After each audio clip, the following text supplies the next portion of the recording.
दिन संख्या 204 लूक 19 पर्व 28 पदरु 44 पद। एही समस्त कथा कही से अग्रसर हो जेरुसालेम आड़े यात्रा करबाकू लागिले। आउ जेतेबेले से जित पर्वत पार्श्वस्थ बेतफागी और बेथनिया निकट उपस्थित हेले सेतेबेले से अपना शिष्य मानक मध्यरु 2 जनकू एही कथा कही पठाइले, तुम्भ मानक सम्मुखस्थ से ग्राम को जाओ, सेथिरे प्रवेश करबा समय रे जहा उपरे केही केबे बसी नाही एपरी गोटे गध छुआ को बंधा होइथिबा देखिबो, ताहाकू फिटाई घेनी आस। आउ जेबे केही तुम्भ मानकू काहीकि फिटाऊ अछ बोली पचारे तेबे एपरी कहिबो, कारण एहाठारे प्रभुंकर प्रयोजन अछि।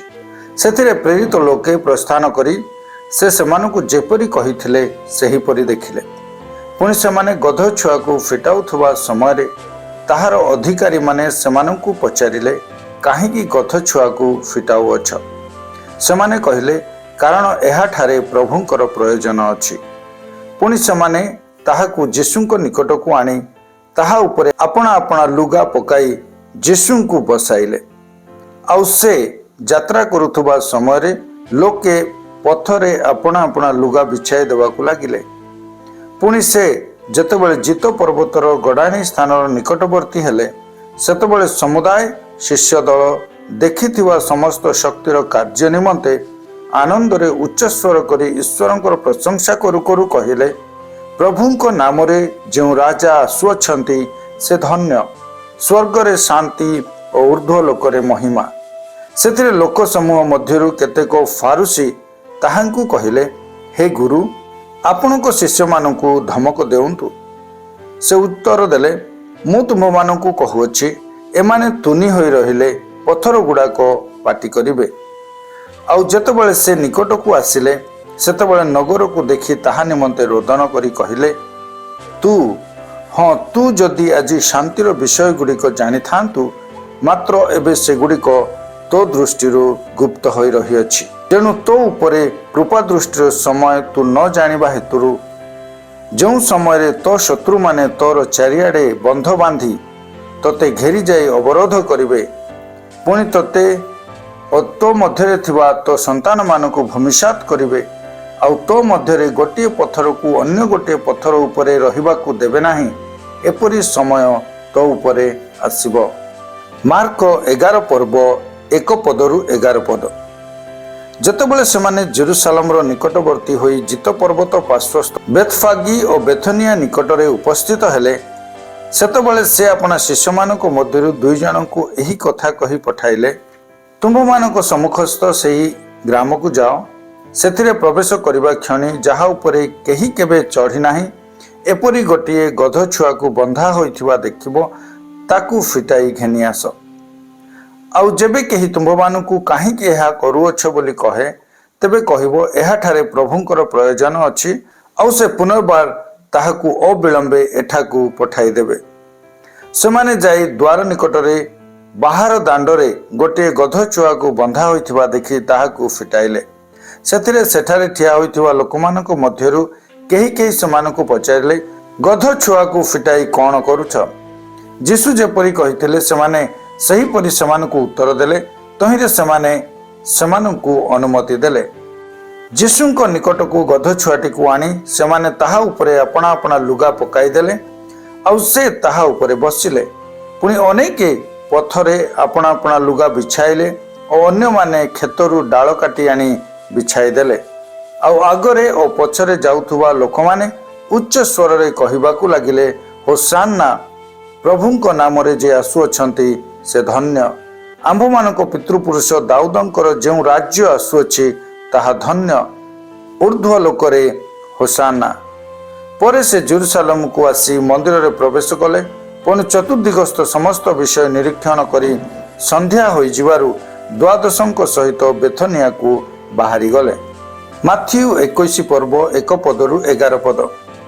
जेतेबेले सेमाने जेरुसालेमर निकटवर्ती होई बेतफागी और जित पर्वत निकटर उपस्थित हेले सेतेबेले यीशु 2 शिष्यों को एही कथा कही पठाइले, तुम्भ मानक सम्मुखस्थ सेही ग्राम को जाओ, आउ जीवा मात्र बंधा होइथिबा गोटे गर्धवी ओ ताहा सहित गोटे शावक को देखिब सेमानंकु फिटाई मो निकटक घेनी आस। आउ जेबे केही तुम्भमानंकु किछि कहे तेबे कहिबो एमानंको ठारे प्रभुंकर प्रयोजन अछि। सही क्षणी से सेमानंकु पठाई देबो। भाववादी द्वारा उक्त एही वाक्य जेपरि सफल हुए सेथि निमंते एहा घटिला। सियोनर कन्या को कुह, देख तोर राजा तो निकटक आसुअछन्ति।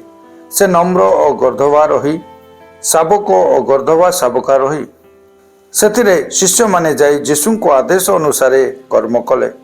पुणी गर्धवी और शावकटी आनी सेमानंको उपरे वस्त्र पाति देले आउ से ताहा उपरे बसिले। पुणी लोक समूह मध्यरु अधिकांश अपना अपना लुगा पथरे बिछाइले और अन्य माने गछरु डाल काटी आनी बाटरे बिछाई देबाकु लागिले। आउ ताहांको आगरे और पछरे जाउथुबा लोक समूह उच्च स्वर रे कहिबाकु लागिले, होसाना दाऊद संतान प्रभुंको नामरे जे आसुअछन्ति से धन्य, ऊर्ध्व लोकरे होसाना। आउ से जेरुसालेम रे प्रवेश करन्ते नगर जाको ए किए बोली चहल पड़ीगला। सेथिरे लोक समूह कहिले, ए गालिलीस्थ नाजरितर भाववादी यीशु। जोहन 12 पर्व 12 पदरु 19 पद।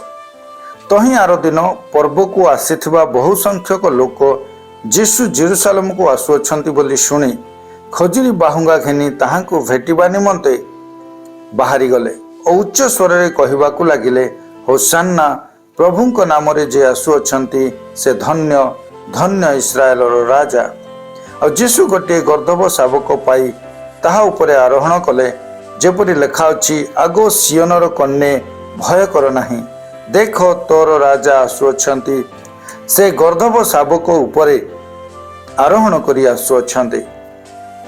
ताहांको शिष्य माने प्रथमे एही समस्त विषय बुझिले नाही, किंतु यीशु महिमान्वित हेला उतारे ए समस्त विषय जे ताहांको संबंध रे लेखा जाइथिला, पुनि ताहांको प्रति सेमाने जे एही सबु करिथिले ताहा सेमानंको मनरे पड़िला।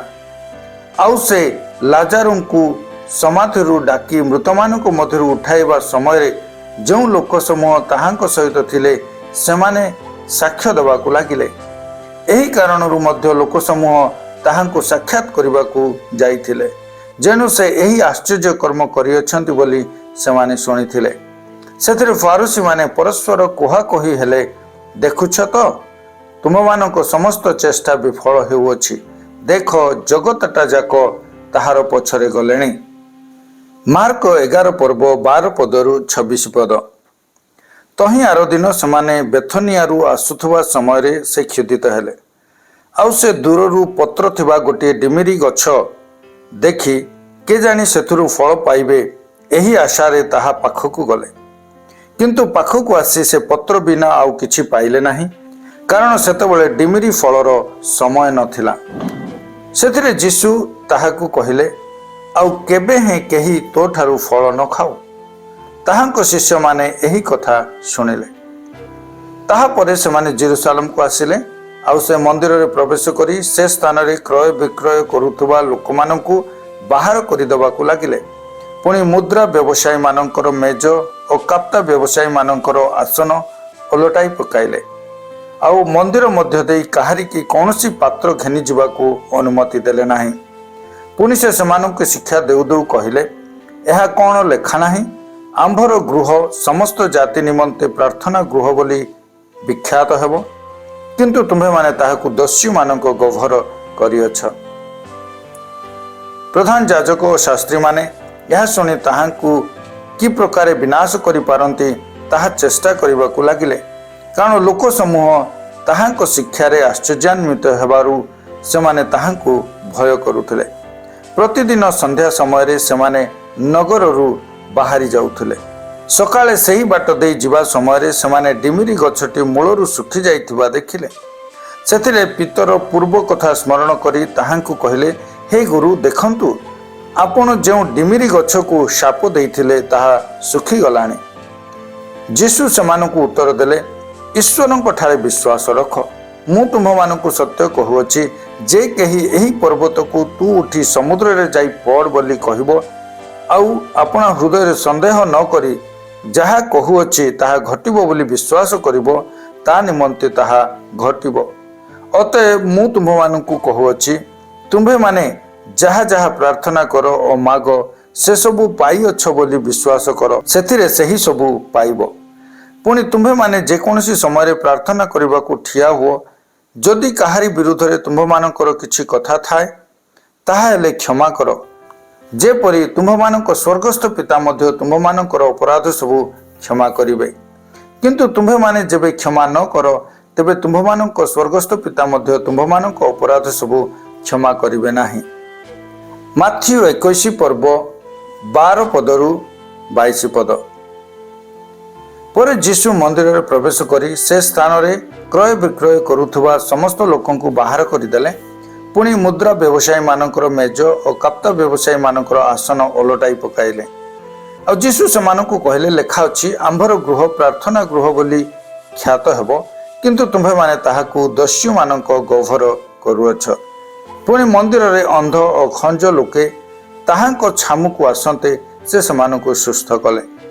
କିନ୍ତୁ ପ୍ରଧାନ ଯାଜକ ଓ ଶାସ୍ତ୍ରୀମାନେ ତାହାଙ୍କ କୃତ ଆଶ୍ଚର୍ଯ୍ୟ କର୍ମ ସବୁ ଓ ମନ୍ଦିର ମଧ୍ୟରେ ହୋସାନା ଦାଉଦ ସନ୍ତାନ ବୋଲି ଉଚ୍ଚସ୍ୱର କରୁଥିବା ପିଲାମାନଙ୍କୁ ଦେଖି ବିରକ୍ତ ହେଲେ।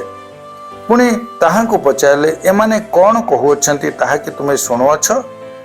ଯୀଶୁ ସେମାନଙ୍କୁ କହିଲେ, ହଁ, ତୁମେ ଶିଶୁ ଓ ସ୍ତନ୍ୟପାୟୀମାନଙ୍କ ମୁଖ ଦ୍ୱାରା ଆପଣା ଉଦ୍ଦେଶ୍ୟରେ ସ୍ତବ ସିଦ୍ଧ କରିଅଛ, ଏହି କଥା କି ତୁମ୍ଭେମାନେ କେବେ ହିଁ ପାଠ କରିନାହ?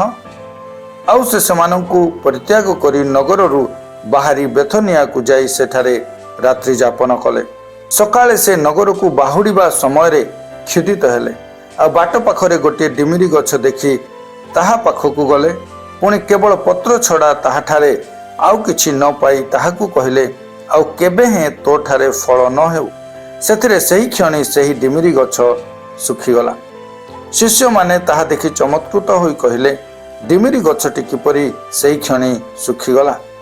ଯୀଶୁ ସେମାନଙ୍କୁ ଉତ୍ତର ଦେଲେ, ମୁଁ ତୁମ୍ଭମାନଙ୍କୁ ସତ୍ୟ କହୁଅଛି, ଯଦି ତୁମ୍ଭମାନଙ୍କର ବିଶ୍ୱାସ ଥାଏ ଆଉ ତୁମ୍ଭେମାନେ ସନ୍ଦେହ ନ କର, ତେବେ ଏହି ଡିମିରି ଗଛ ପ୍ରତି ଯେପରି କରାଯାଇଅଛି, କେବଳ ଯେ ସେପରି କରିବ ତାହା ନୁହେଁ, ମାତ୍ର ଯଦି ଏହି ପର୍ବତକୁ ସୁଦ୍ଧା ତୁ ଉଠି ସମୁଦ୍ରରେ ଯାଇ ପଡ଼ ବୋଲି କହିବ, ତାହାହେଲେ ତାହା ଘଟିବ। ପୁଣି ବିଶ୍ୱାସ କରି ପ୍ରାର୍ଥନାରେ ଯାହା କିଛି ମାଗିବ, ସେହି ସବୁ ପାଇବ। ଲୁକ 19 ପର୍ବ 45 ପଦରୁ 48 ପଦ। ଆଉ ସେ ମନ୍ଦିରରେ ପ୍ରବେଶ କରି ବିକ୍ରୟ କରୁଥିବା ଲୋକମାନଙ୍କୁ ଏହା କହି ବାହାର କରିବାକୁ ଲାଗିଲେ, ଲେଖା ଅଛି, ଆମ୍ଭର ଗୃହ ପ୍ରାର୍ଥନା ଗୃହ ହେବ, କିନ୍ତୁ ତୁମ୍ଭେମାନେ ତାହାକୁ ଦସ୍ୟୁମାନଙ୍କ ଗହ୍ୱର କରିଅଛ। ଆଉ ସେ ପ୍ରତିଦିନ ମନ୍ଦିରରେ ଶିକ୍ଷା ଦେଉଥିଲେ। ମାତ୍ର ପ୍ରଧାନ ଯାଜକ ଓ ଶାସ୍ତ୍ରୀମାନେ ଲୋକଙ୍କର ନେତାମାନଙ୍କ ସହିତ ତାହାଙ୍କୁ ବିନାଶ କରିବାକୁ ଚେଷ୍ଟା କରୁଥିଲେ। କିନ୍ତୁ ଲୋକ ସମସ୍ତେ ଏକାଗ୍ର ଚିତ୍ତରେ ତାହାଙ୍କ ଶିକ୍ଷା ଶୁଣୁଥିବାରୁ ସେମାନେ କ'ଣ କରିବେ ବୋଲି ସ୍ଥିର କରିପାରୁନଥିଲେ। ମାଥ୍ୟୁ 21 ପର୍ବ 23 ପଦରୁ 22 ପର୍ବ ତାର ଶେଷ ପଦ ପର୍ଯ୍ୟନ୍ତ। ପରେ ସେ ମନ୍ଦିରରେ ପ୍ରବେଶ କରି ଶିକ୍ଷା ଦେବା ସମୟରେ ପ୍ରଧାନ ଯାଜକମାନେ ଓ ଲୋକଙ୍କର ପ୍ରାଚୀନ ବର୍ଗ ତାହାଙ୍କ ନିକଟକୁ ଆସି ପଚାରିଲେ, ତୁମ୍ଭେ କେଉଁ ଅଧିକାରରେ ଏ ସମସ୍ତ କରୁଅଛ? ଆଉ ତୁମ୍ଭକୁ କିଏ ଏହି ଅଧିକାର ଦେଲା? ଯୀଶୁ ସେମାନଙ୍କୁ ଉତ୍ତର ଦେଲେ, ମୁଁ ମଧ୍ୟ ତୁମ୍ଭମାନଙ୍କୁ ଗୋଟିଏ କଥା ପଚାରିବି। ଯଦି ତୁମ୍ଭେମାନେ ମୋତେ ତାହା କହିବ, ତେବେ କେଉଁ ଅଧିକାରରେ ମୁଁ ଏହି ସମସ୍ତ କରୁଅଛି, ତାହା ମୁଁ ମଧ୍ୟ ତୁମ୍ଭମାନଙ୍କୁ କହିବି।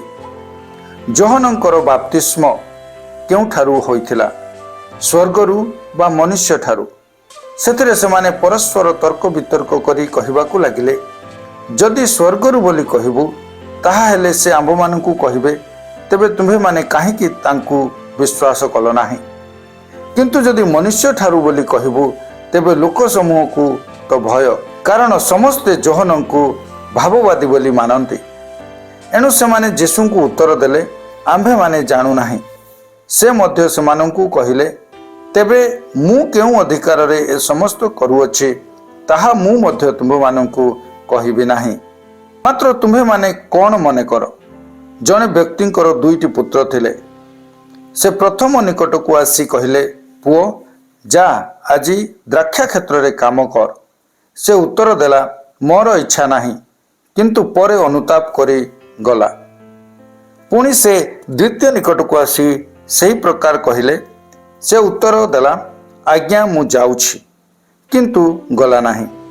एही दुहींक मध्यरु किए पितांकर इच्छा साधन कला? से माने कहले, प्रथम जनक। यीशु सेमानकु कहले, मु तुम्भमानकु सत्य कहुअछि, करग्राही और बेश्या माने तुम्भमानक आगे ईश्वर राज्य रे प्रवेश करुअछन्ते। कारण जोहन तुम्भमानक निकटकू धार्मिकतार पथ देई आसिले, आ तुम्भे माने तांकु विश्वास कल नाही। मात्र करग्राही और बेश्या माने तांकु विश्वास कले, किंतु तुम्भे माने जेपरि तांकु विश्वास करि पारो एथि निमंते ताहा देखि सुधा अनुताप कल नाही। आउ गोटे दृष्टांत शुण।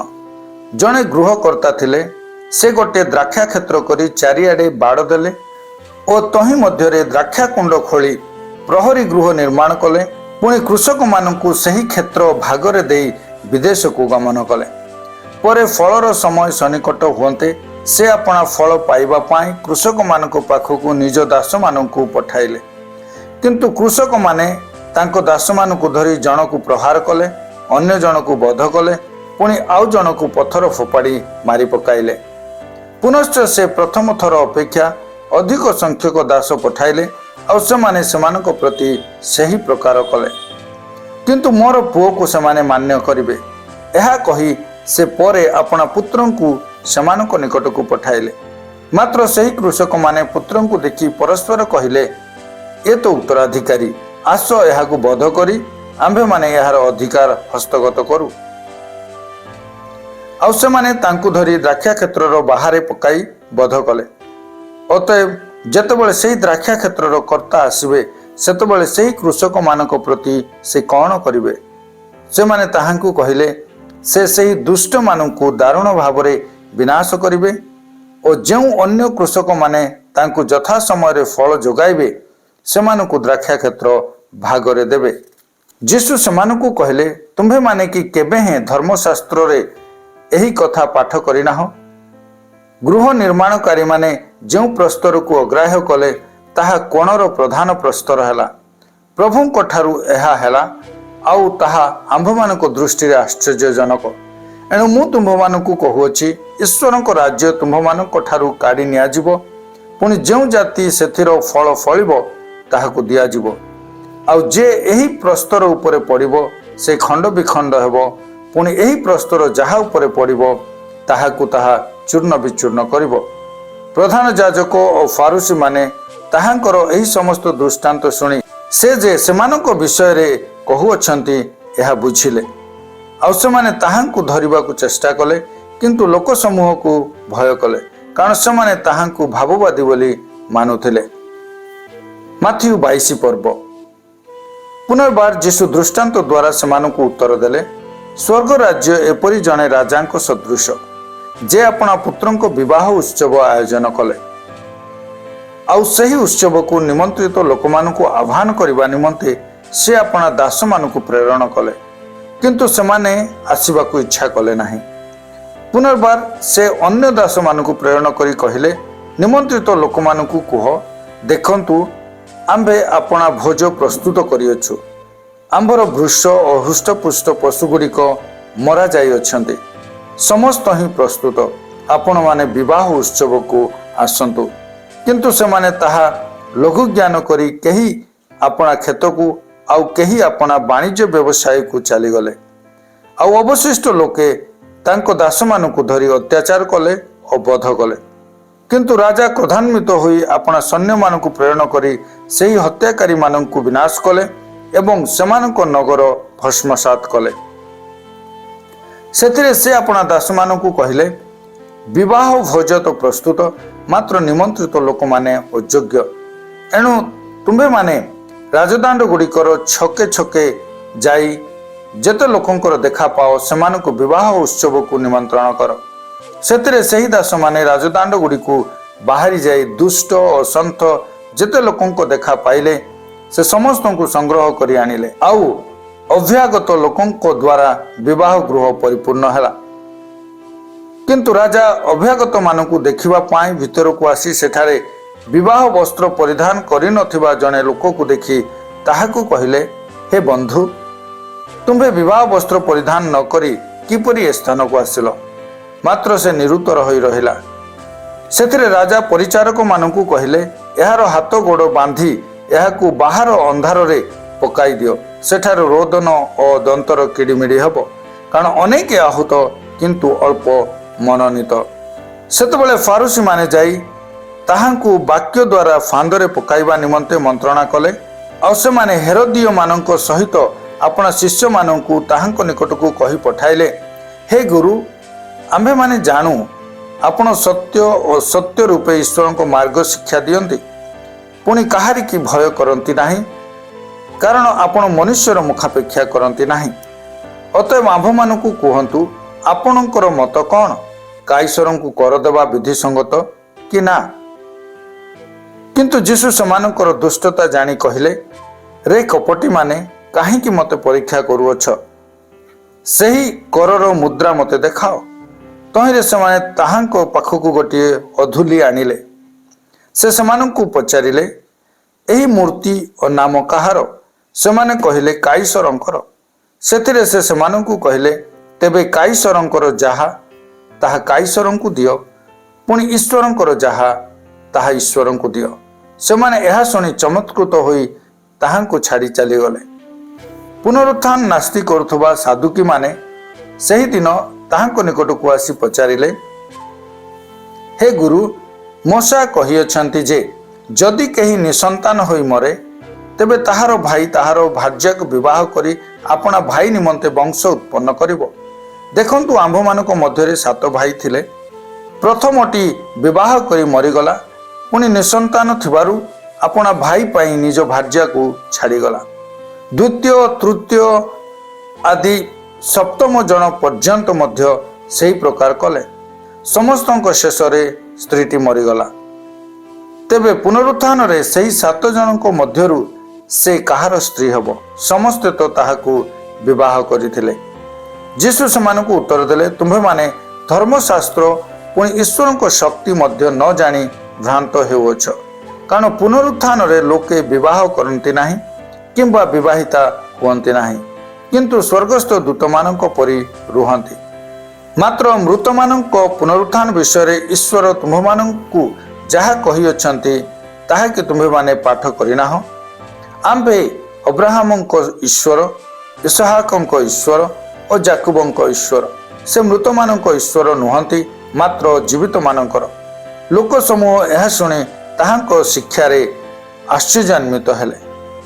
से साधुकी मानकु निरुत्तर करिअछन्ति, यह शुणी फारुसी माने एकत्र हेले। आउ सेमानक मध्यरु जने व्यवस्था शास्त्रज्ञ ताहांकु परीक्षा करी पचारिले, हे गुरु, व्यवस्था मध्यरे कि प्रकार आज्ञा श्रेष्ठ? से तांकु कहले, तुम्भे आपणार समस्त अंतकरण, समस्त प्राण और समस्त मन देई प्रभु आपणा ईश्वर को प्रेम कर। यह ही श्रेष्ठ और प्रथम आज्ञा। द्वितीयटी यार सदृश, तुम्भे अपना प्रतिवासी की आत्मतुल्य प्रेम कर। यही दुई आज्ञा उपरे समस्त व्यवस्था और भाववादी मानकर धर्मशास्त्र निर्भर करे। फारुसी माने एकत्र होइथिबा समय रे यीशु सेमानकु पचारिले, ख्रीष्टଙ୍କ विषय तुम्भ मानकर मत कौन? से कहार संतान? सेमाने ताहांकु कहिले, दाऊदंकर। यीशु सेमानकु कहिले, तेबे दाऊद कि प्रकार आत्मा को द्वारा ताहांकु प्रभु बोली कहते? यथा प्रभु मोहर प्रभु को कहिले, आम्भे जे पर्यंत तुमर शत्रु मानकु तुम पाद तले रखी नाहु, से पर्यंत आम्भर दक्षिण रे बसी थाओ। अतएव दाऊद जदि ताहांकु प्रभु बोली कहती, तेबे से कि प्रकारे ताहांकर संतान? सेथिरे केही ताहांकु पदे हेले उत्तर दे पारिले नाही। पुणी सही दिन ठारू केही ताहांकु आ प्रश्न पचारिबाकु साहस कले नाही। आसंतु आम्भे माने पठित शास्त्रांश गुड़िकर सारांश को चिंता करिबा। यीशु तांको सर्वसाधारण सेवा कार्यर शेष रविवार दिन गोटे गर्धब उपरे आरोहण करी जेरुसालेम रे प्रवेश कले। एही समय से नीरवरे जेरुसालेम मध्य को प्रवेश करने परिवर्ते से गोटे गर्धब शावक उपरे आरोहण करी समारोहर सहित होसाना होसाना चित्कार संगे प्रवेश कले। से धर्ममय और परित्राण विशिष्ट से नम्रशील और गर्दभ उपरे अर्थात गर्दभीर शावक उपरे आरोहण करी आसुअछंती। जिखर्य 9 पर्व 9 पद। से नम्रशील और शांतिर राजा जी लोकमानंकु जीवन दियंती। राजपद बलपूर्वक और उग्रतार सहित हरण करागला नाही। परवर्ती दिन अर्थात सोमवार दिन से बेथनी बाहरी आसिले और पथरे गोटे डिमिरी वृक्ष को अभिशाप देले, जेहेतु सही वृक्षरे से केवल पत्र व्यतीत कौनसी फल पाइले नाही। यीशु मंदिर रे प्रवेश करी से स्थान रे किणा बिका करुथुबा समस्त लोकों को बाहर करदेले। आ यीशु से मानकु कहले, लेखा अछि आंभर गृह प्रार्थनार गृह बोली परिचित हेबो, किंतु तुम्हें माने ताहाकु डकायत मानक वासस्थान करियछ। से जिरिमिय 7 पर्व 1 रु 11 अनुसार आंभ मानकु सुनिश्चित करंती जे बाइबल रो भविष्यत वाक्य गुड़िक निश्चित भाव में सफल होइछि। मंगलवार दिन फारूसी और साधुकी धर्मतत्वविद मानक सहित अंतिम तर्क है। यीशु जे जने साधारण पापी मनुष्य ताहा नियम अनुसार सर्वसाधारण प्रमाणित करबा पाए सेमाने तांको उपरे अनेक प्रश्न वर्षण कले। सदा प्रभु मो प्रभु को कहते, आंबे तुम्भ शत्रुगण को तुम्हार पादपीठ न करबा पर्यंत तुम्बे आंब दक्षिण रे बस। गीत संहिता 110 पर्व 1 पद। दाऊद जहाँ को जिहोवा सदाप्रभु कहले से हेउछंती ख्रीष्ट, तेबे से किपरि दाऊदଙ୍କ संतान होई परिबे? यीशु ख्रीष्ट अटंती। यीशु इक्वल टू ख्रीष्ट एही मत सहित समाप्त कले और तहिरे समाने नीरव हेले। प्रभु आजिर पठित शास्त्रांश गुड़िक द्वारा आम्भ मानकु आशीर्वाद करंतु।